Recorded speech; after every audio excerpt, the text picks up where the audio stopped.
Hello, welcome to Long Island Weather Update. A very warm and humid day today, and you can see here on the satellite, we did have a lot of high clouds around, some low clouds too, and thunderstorms popping up, and some of these are severe, especially around Baltimore. So we're going to go right now to the weather and hazards map because, believe it or not, we have tornado warning in effect right now. It looks like tornado warning for there's a red thing right here. Right, looks like right around Baltimore we have a tornado warning. It's not showing tornado warning, but there is a tornado warning there for severe thunderstorm that's over there. This area, we weren't even looking at severe weather today, but of course, when you're dealing with this such humid air, it's not really a surprise, and things always overperform. We also got flood watches in effect as well. Or now it's a coastal flood advisory for New Jersey as well as southern Nassau County, and a small craft advisory in effect as well. Temperatures are generally right around 70 degrees. It's a pretty warm, muggy night out there tonight, 72 degrees. Very humid out, too. The dew points are around 70, upper 60s to around 70. So very, very humid day today. Very humid. Not that hot, but very humid out there as we deal with this tropical air mass that is upon us. Let's look at our highs. Temperatures, mainly 70s for Long Island, mid-70s. As you got closer to the city, you had around 80 degrees.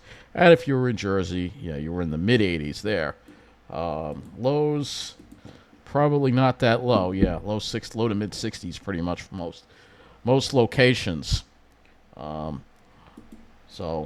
have... so let's go look at our climate statistics. Let's just get this all out of the way, and then we'll talk about the thunderstorm threat. So for Islip, a high of 76 and a low of 61. Puts us 3 degrees above normal for the day. Central Park had a high of 79 and a low of 65. 3 degrees above normal for the day. Let's go to the Storm Prediction Center right now. And you can see there's a marginal risk around the Great Lakes. Marginal risk up in, looks like Wisconsin. And then a marginal risk right over the Baltimore area.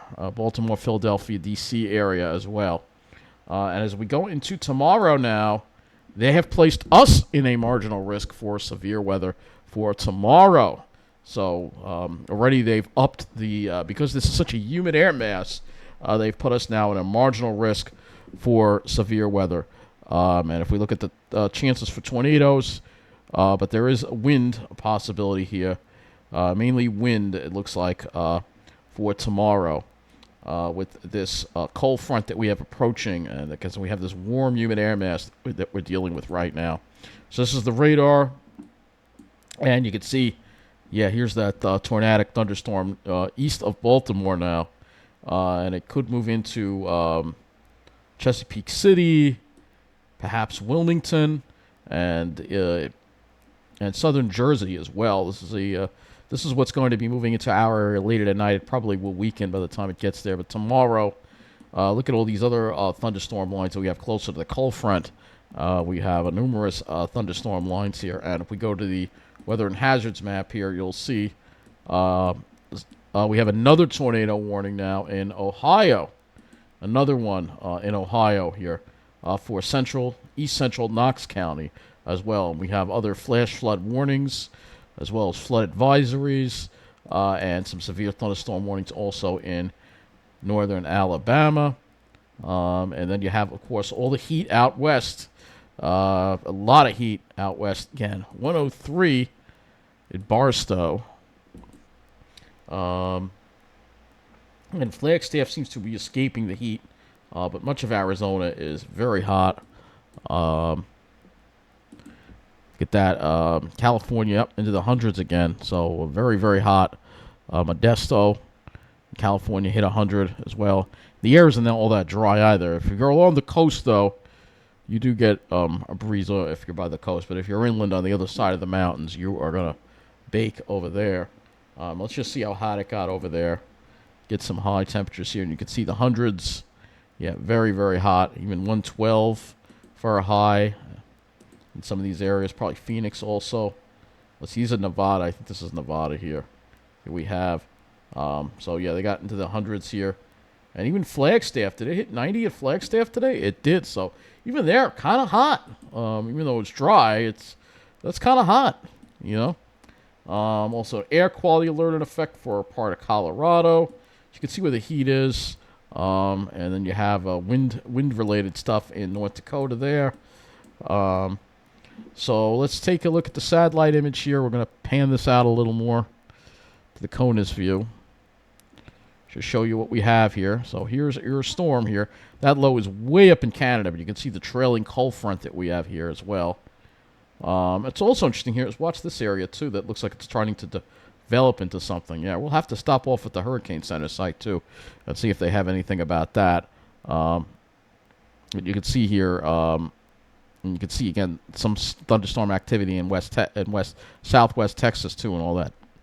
You know, smoky, humid air coming off Central America that's still over part of Texas there that they're dealing with.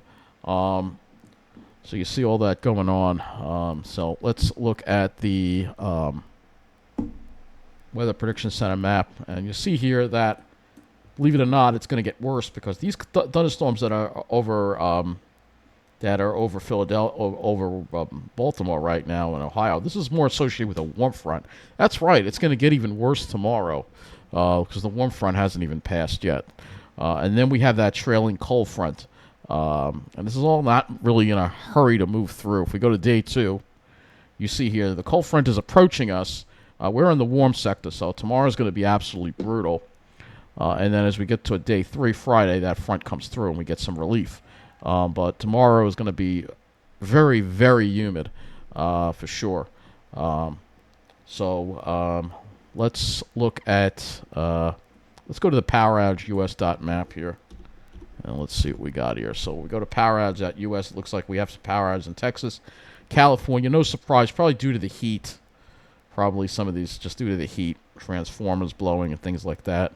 And then also, Wisconsin also has a number of power outages as well in certain parts of the areas too, due to severe weather as well, probably, that hit that area. I think there was some severe weather last night.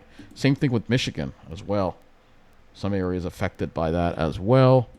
And Alabama and Mississippi. Texas still dealing with it. New Jersey. Maryland also has close to a lot of outages in this part of Maryland right here.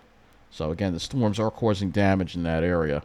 And if we go back to the weather, let's see if we can get some observations close to where that tornado warning is. See if there are any strong winds in that area. I don't see any crazy strong winds. But again, look at these dew points into the 70s. This is really humid air that's heading up in our direction. And the best way to visualize that is to go to Ventusky and show you the humidity on our dew point map here. Show you this so you can see all the humidity that's kind of enveloped the east here. Look at how high it goes. Wow, it's going all the way up into Canada. You can see because this is where the storm is here. And then on the backside, you've got the drier air. But you can see a tremendous amount of humidity just surging up the whole east here like this. So you have a lot of humidity here. And that's, fuel for thunderstorms. So, let's go to the Weather Service radar. We'll take a look and see Baltimore here where this tornado warning is. So here we go. Look at this. Yep, tornado warning over here in east of Baltimore here. These storms are eventually going to move into the southern part of New Jersey in a couple of hours. So I'll have to see if what holds together in this. But these are associated with a warm front. These are associated with a warm front, all right, not a cold front. So it's something we see more and more now. And again, there's that tornado warning that's in effect. Tornado warning is in effect for northern Kent County in northeastern Maryland until 10:15 p.m. All right. As far as what our skies look like today, this is what they look like today. So we had a mix of cumulus and cirrus. It was really kind of tropical looking out there and feeling very tropical as well. So, yeah, we're dealing with a lot of humidity. So let's go look at the models now and show you what we have to deal with here. So here's our GFS run. That low is way up there. Here's the trailing cold front. Warm front passes, first batch of rain in the morning, and then another batch later on. In fact, I want to change this to, let's change this to this. This is better. It's a little more accurate as to what things look like. So you can see that first batch in the morning, and then the second chance in the afternoon. which is probably we're going to have more of a severe chance, I think. I'll have to look at the Cape levels and stuff. And then we build into much better air as we get toward Friday. We have that cutoff. That low is cut off way up in southeast Canada. So for the most part, it should be dry, but there could be a chance for a shower possibly as a little spoke of energy comes through on Sunday. And then in the next week, we'll have this high pressure build down and bring us even more nice weather for next week as well. Oh, yeah, the Hurricane Center. I almost forgot. Let's take a look at that and see if they've got anything here. Nothing. Okay. So let's take a close look at our area. The models here will go to the HRRR, which we should have fully in by now. So here's the HRRR, and here's that severe thunderstorm activity. You see it there. It kind of weakens it as it gets eastward. So, but probably after midnight or so, we'll start seeing some showers move into the area, maybe a thunderstorm. And perhaps some of these thunderstorms could be on the strong side, especially as we get toward later, like in the wee hours of the morning, 3 a.m., 4 a.m. Kind of deal. That's the warm front that passes. And then in the afternoon, we'll have the cold front come through. That's going to spawn some showers and thunderstorms.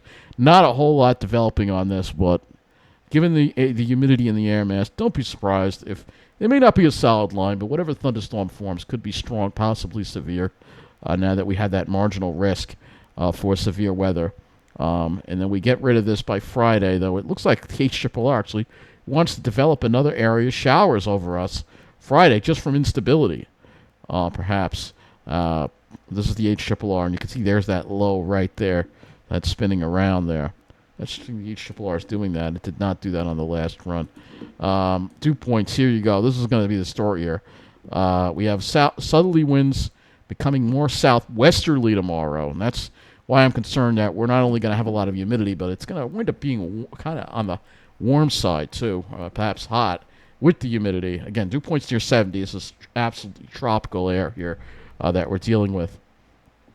And then as we get toward the dew points, don't really start dropping until we get the HRRR. It's really, the HRRR is hanging the front up. That's why it's got the showers here, because it's still, here we're into Friday, we're still dealing with the humidity. It doesn't really start leaving until we get towards Saturday. So yeah, the HRRR seems to want to be slowing it down a little bit here. So because of where the low is back here. So that's why it's doing that, and it doesn't really dry us out until maybe Friday afternoon. This is the HRRR, all right? That's a difference from the earlier run. If we go to the, I don't have the earlier run to look at. Let's look at temperatures, because this is also my concern. It's not going to drop much below 70 tonight, very muggy. Tomorrow, I think we're heading for the 80s, low to possibly mid-80s, I think, especially if we get breaks of sun. And then, obviously, not dropping much tomorrow night, according to the HRRR. And then for Friday, because of those showers that will be around, temperatures will probably still only be in the 70s. Perhaps throughout the day it will be cooler, but still hanging on to that humidity. If the HRRR is correct, I have to see if the GFS and some of the other models followed suit with this. All right, so I'm going to go to the GFS now, and we'll see if the GFS has also done this as well. So here's the front. The GFS moves it along for our Friday. So it all depends on how quick we can get that front through tomorrow night. If it hangs up, then Friday is going to be messed up. If we can keep it moving in the right direction, then Friday will be better. So I'll have to see, and right now the models don't agree, of course, on this. Temperatures, let's see what the GFS is doing with temperatures tomorrow. Yeah, I think we're going to see 80s. I honestly do. There will be breaks of sun, and whenever that happens, the temperature is just going to shoot up like right away because this air mass is so tropical. Let's go to the NAM next. We actually have 20 hours of the NAM in. So let's look at this and look at the radar simulation that we have here. So here's the morning, and the NAM's actually got a little more robust activity around the wee hours of the morning here. Shower and thunderstorm activity. How severe it will be remains to be seen, but again, given that this produced some severe thunderstorms, it's not out of the question that we could see severe thunderstorms in the wee hours of the morning tonight. And that's all we have out is to 18Z. You'll see there are a couple of small smaller cells that pop up there. No 18Z run for the NAM. That's interesting. So we don't have the 18Z NAM run. Well, isn't that nice? So, but I still think that there could be more numerous showers and thunderstorms because we have this cold front coming through. I can't imagine it not triggering anything. And what happens in the afternoon, I think, is going to be worse than what happens in the morning, just because we have the heat of the day that we are dealing with here. So if I go take a sounding, you see we'll have cloud cover, but let's see. Yeah, there's a lot of, oh, wow, that's a lot of instability. Look at how that, look at that sharp to the right like that. That's a highly unstable air mass. So that's why I'm concerned about the possibility of severe thunderstorms more in the afternoon, I think. Even though it's not showing that there's that many, that's a highly unstable air mass. That's not a good situation at all. And even the HRRR would probably show something similar too. Let's go ahead and look at the HRRR here. Pick that afternoon time frame here. The HRRR is not doing it. That's very interesting. So, yeah, we have two different models thinking different things.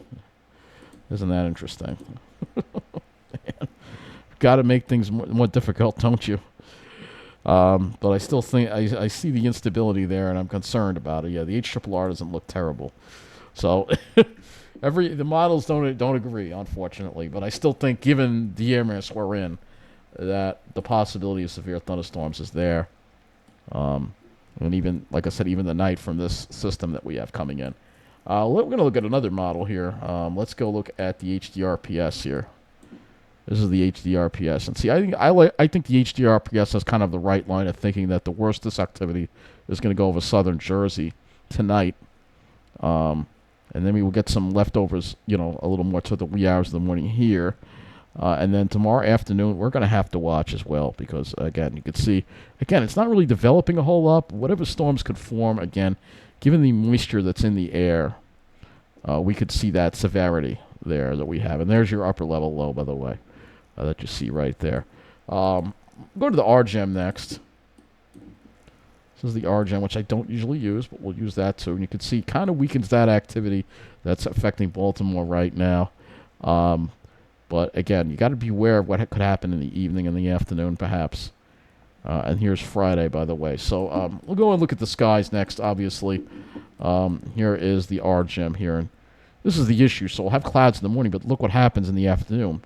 If the sun comes out, it's going to cause the temperatures to spike, and that's going to cause instability, and that could fuel some strong to severe thunderstorms, I think, in the afternoon. So the risk isn't just the morning, it's the afternoon as well, I think. And then, obviously, plenty of clouds. And then, hopefully, Friday, we clear it out. We can have some sunshine return. And as far as the weekend goes, it looks like we'll see sunshine maybe mixed with a few clouds. Got this cutoff low, but according to the RGEM, it's staying up there. But GFS probably has a different look or a similar look to it. It has actually a similar look to it. And more clouds for Sunday, I think. So that's when we'd see more clouds. But the good news is, again, with the... This will be, I think, after we get done with this, we're going to see this humidity. We're not going to deal with the humidity for a while. Once we get that trough in the east, it'll bring the cooler air in and the drier air in. We're dealing with this humidity that we're dealing with. So let's go to Vent2 Sky. We're going to look at this as well. And take a look at some thunderstorm parameters like Cape. All right, so they're showing some Cape tonight, you can see. Of course, a lot of it over this area here where the severe weather is around Washington and Baltimore. But let's look at tomorrow, 2 a.m. All right, not showing too much. 5 a.m. Not showing some over Jersey. 8. All right, it starts increasing over our area. And look at this as we get toward 11 and 12. There's a lot of Cape here. So I'm saying any thunderstorm that forms, I guess it's just going to keep building as we go into the afternoon. Yep. Any thunderstorm that forms, like I said, could be severe. These are some pretty significant Cape values here that we're looking at. And then as we go into 8 o'clock and 11 o'clock, it kind of still some Cape around. So this is the concern I've got with tomorrow. All right. A lifted index. there's some of that too. So, and visualize the temperatures and the wind flow. You'll see what happens tomorrow. You see it's more of a southwesterly flow. So that's why I think tomorrow we're going to be dealing with 80s and very humid conditions. And if you're on the South Shore, you got to be right on the South Shore to get any kind of relief. Tomorrow's going to be on the brutal side, I think. So we'll keep an eye on these thunderstorms, and we'll see what happens. I know we haven't really gotten anything in our area, but we'll see. I think things could get interesting tomorrow afternoon. Have a good night.